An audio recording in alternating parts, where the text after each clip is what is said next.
O Senhor é convosco, bendita sois vós entre as mulheres, bendito é o fruto do vosso ventre, Jesus. Santa Maria, Mãe de Deus, rogai por nós, pecadores, agora e na hora de nossa morte. Amém. Vem sentar-se. Para os católicos, nesse terceiro domingo depois de Pentecostes, temos uma das mais belas orações da coleta ao longo do ano litúrgico, em que nós pedimos para que possamos transitar pelas coisas terrenas, temporais, sem perder as coisas eternas, as coisas espirituais. Porém, hoje gostaria que nos detivéssemos em um outro ponto dessa mesma coleta. O ponto que diz o seguinte: Deus sine quo nihil est validum nihil sanctum. Deus sem o qual nada é válido, numa tradução literal, sem o qual nada é santo. Multiplica super nos misericordiam tua, multiplicai sobre nós a vossa misericórdia. Como sabemos, as coletas no rito romano tradicional, na missa tridentina, são orações belíssimas que começam, por assim dizer, com um elogio, com um ato de louvor a Deus, para somente em seguida fazermos o pedido que nos cabe fazer a Deus. E trata-se na coleta de elogio verdadeiro, elogio baseado solidamente na fé. Consideremos então esse trecho: sem Deus nada se sustenta, sem Deus nada é santo. Com efeito, sem Deus nada se sustenta, e aqui nós podemos considerar a ordem natural. Sem Deus, nós não existiríamos, como não existiria absolutamente nada além dele mesmo. Sem Deus, nós não continuaríamos a existir, uma vez tendo sido criados. Sem Deus, não poderíamos ter nenhum ato, nenhum pensamento, nenhuma palavra, nada absolutamente. Nada que pudermos imaginar poderíamos fazer sem que Deus nos sustente a cada instante. No nosso ser e no nosso agir, dependemos totalmente de Deus. Só com essa reflexão da nossa total, mas total mesmo, dependência de Deus, já vemos como devemos reconhecer isso no dia a dia, como devemos nos conformar à vontade dele, que sabe o que é bom para nós, que sabe o que é melhor para nós. Nisso, vemos então que devemos rezar, confiar e cumprir os mandamentos e a vontade dele em tudo. Sine Deus nihil est validum. Sem Deus nada se sustenta, absolutamente nada. Sine Deo nihil est sanctum. Sem Deus nada é santo. Caros católicos, o que nos torna santos é a graça santificante que está na nossa alma e que Deus nos dá gratuitamente, tornando-nos então seus amigos. Só Deus dá a graça santificante. É algo acima da nossa natureza. Nós não podemos nem merecer essa graça. Por mais que fizéssemos o bem, estando sem a graça santificante, jamais poderíamos merecê-la. Ela é, portanto, um dom absolutamente gratuito de Deus. Sem Deus e sem a graça santificante que Ele nos dá, impossível sermos santos. A graça santificante, como sabemos, é a vida da nossa alma, e o pecado mortal tira essa vida de união com Deus da nossa alma, e por isso mesmo se chama pecado mortal. Traz a morte na ordem sobrenatural para a nossa alma. A graça santificante é o maior bem, o maior tesouro que temos. É o tesouro escondido, ao final das contas, de que nos fala nosso Senhor no Evangelho. Um tesouro escondido porque é espiritual, escondido na nossa alma, que não podemos perceber nem sequer por um dos nossos sentidos. Então, a graça santificante é o maior bem, o maior tesouro que temos, pois por ela participamos da própria vida divina. Trocar a graça santificante pelo pecado mortal, quer dizer, pela realização instantânea, passageira da nossa vontade, ao ponto de chegar ao desprezo de Deus. O pecado mortal é irracional, é loucura completa, é suicídio espiritual. Portanto, impossível sermos santos sem a graça santificante que nos é dada gratuitamente por Deus. O que também nos leva à santidade, caros católicos, é a graça atual, que são as ajudas pontuais, passageiras de Deus, para que evitemos o pecado e façamos o bem. Essas graças atuais podem vir diretamente de Deus, ou Ele pode enviá-las por meio do nosso anjo da guarda, por uma pessoa de nossa convivência, ou mesmo que nem seja de nossa convivência, por um conselho, por uma palavra dita ao acaso, por um sermão, por um bom livro, etc. Dependemos da ajuda de Deus para fazer o bem a cada ato. É impossível fazermos o bem sem a graça atual de Deus. Dependemos então da ajuda dele para fazer o bem a cada ato, para que cada ato nosso não seja um pecado, mas um ato bom, um ato meritório, um ato de virtude, que nos una mais a Deus, que nos alcance mais graças de Deus, que nos mereça uma maior glória no céu. Deus dá as suas graças atuais para nos arrependermos dos nossos pecados e para que façamos o bem em tudo, crescendo no amor a Ele e ao próximo, crescendo nas virtudes.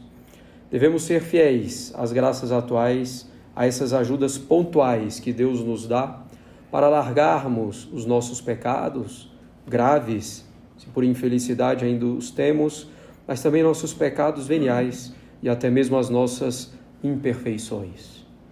Precisamos dessas ajudas pontuais que Deus nos dá para largarmos o pecado e para fazermos o bem. Não corresponder a uma graça atual é de nossa parte um pecado e nos faz perder várias outras graças atuais que Deus nos tinha preparado, mas que estavam ligadas a essa graça que negamos como os elos de uma corrente. Portanto, caros católicos, para nos santificarmos, precisamos da graça santificante, da graça atual. Temos que estar em estado de graça, temos que ser fiéis às graças atuais. E claro, como já mencionamos, temos que agir bem. Vamos então considerar brevemente o ato humano, aquele ato então em que somos livres para fazer ou não fazer e para fazer de tal ou tal forma. O ato humano, para ser bom, tem que ser bom em tudo, ou seja, nossos atos precisam ser feitos por causa de uma boa finalidade, eles precisam ser feitos em um bom contexto, e o ato em si mesmo que realizamos também tem que ser bom, ou pelo menos indiferente. Se houver algum problema em um desses três aspectos, nosso ato não será bom. Por exemplo, se eu dou uma esmola a um mendigo, tem aí um ato bom, uma esmola que é dada num contexto adequado. Mas, se eu dou essa esmola para aparecer diante dos outros, eu tenho uma finalidade ruim, que é o orgulho. E essa finalidade faz que o meu ato, como um todo, seja ruim. Imaginemos ainda um outro exemplo. Uma festa de casamento após a cerimônia religiosa, e uma festa que podemos dizer até conveniente para os católicos, para os leigos, mas pode ser que pelo contexto do sacerdócio não seja adequado para um padre estar presente ali naquela festa.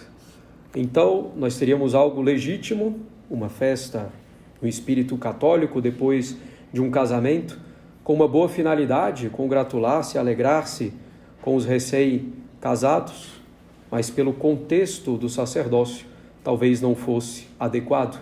E se o contexto, as circunstâncias não são adequadas, o ato como um todo também não é adequado. Imaginemos ainda um outro exemplo, o exemplo de alguém que tem alguma necessidade, embora não seja uma necessidade realmente urgente, e uma pessoa então resolve cometer um furto para ajudar essa pessoa necessitada, roubar dos ricos para dar aos pobres.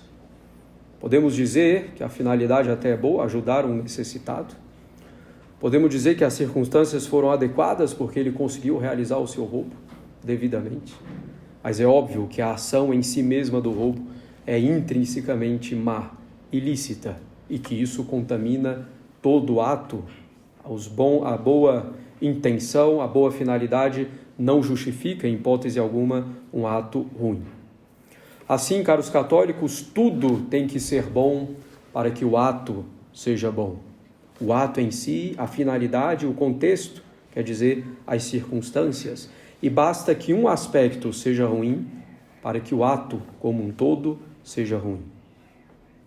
Mas estamos falando aqui de um ato bom. Isso não deve nos confortar, porque devemos buscar que os nossos atos sejam santos e não simplesmente bons. Para que um ato seja santo, é preciso que ele seja feito pela pessoa estando em estado de graça e feito por um motivo de fé, ou seja, por amor a Deus, para crescer na virtude, para alcançar o céu, para reparar o pecado, ou feito por caridade com o próximo, ou outro motivo sobrenatural. Voltemos ao exemplo da esmola. Se a pessoa dá esmola a quem necessita, e por compaixão, é um ato bom, mas não vai ser um ato ainda propriamente santo. Imaginemos que essa pessoa está em estado de graça para dar a esmola, mas que ela faz por uma compaixão natural, como dissemos, e não por um motivo de fé, não por um motivo sobrenatural. Esse ato vai ser bom, mas não vai ser, por assim dizer, um ato santo. Para termos um ato santo, precisamos de um ato bom, feito em estado de graça santificante e por um motivo sobrenatural, por um motivo de fé. Caros católicos, essas coisas podem parecer um pequeno detalhe, uma filigrana, mas na verdade fazem muita diferença. A diferença é brutal e total em nossas vidas. É a diferença entre um ato que não tem nenhum valor, embora bom, não tem nenhum valor para o céu, para a nossa santificação. É a diferença entre um ato assim e um ato santo, que vai nos santificar, que vai dar glória a Deus, efetivamente, que vai nos merecer graças, que vai nos alcançar maior glória no céu. Devemos então, caros católicos, sempre procurar fazer os nossos atos, mesmo os mais corriqueiros e automáticos, por Deus. Óbvio, é impossível oferecer cada ato a Deus a cada instante que fazemos cada ato. Vai contra a natureza humana, é impossível. O que devemos fazer é oferecer, na oração da manhã, todos os nossos atos a Deus, pela glória dele, querendo fazer todos os nossos atos ao longo do dia, colocando essa intenção na oração da manhã, querendo fazer todos os nossos atos do dia por amor a Deus, por um motivo sobrenatural, e renovar essa intenção ao longo do dia algumas vezes, em particular talvez nos atos mais importantes que tenhamos que realizar ao longo do dia. O ato santo tem que ser um ato bom, mas além disso, por um motivo sobrenatural, com o contexto certo e em estado de graça santificante. Sem isso, não teremos um ato santo que nos santifica, que nos alcança graças e prêmios maiores no céu. Procuremos então, caros católicos, fazer atos santos. Quando digo ato santo, e para deixar bem claro, é qualquer ato da nossa vida, mesmo os mais simples e corriqueiros e automáticos, como disse. Não estou falando de grandes atos, atos santos, que chamassem a atenção, atos heróicos. Não, os mais simples e corriqueiros. Os atos santos São aqueles atos bons, feitos por um motivo sobrenatural, claro, no contexto correto e em estado de graça. Qualquer ato assim é santo e nos santifica e glorifica a Deus. Beber água pode ser um ato santo, e é um ato santo nessas condições. Comer é um ato santo nessas condições. Caminhar até o carro na saída da missa é um ato santo, se é feito com essas condições. E assim por diante. Temos aqui um grande e simples segredo, caros católicos, para a nossa santificação e para aumentar a glória de Deus. Esse segredo é tornar todos os nossos atos santos. E aí nós vamos então progredindo no caminho da santidade, da união a Deus, no caminho da virtude. Que Deus então nos ajude, caros católicos, pois sem Ele nada se sustenta e nada é santo. Precisamos de Deus para simplesmente sermos e fazermos algo bom. Mas precisamos ainda mais dele para fazermos atos santos, para sermos santos, para vivermos inteiramente para a glória dele. Em nome do Pai, do Filho e do Espírito Santo. Amém.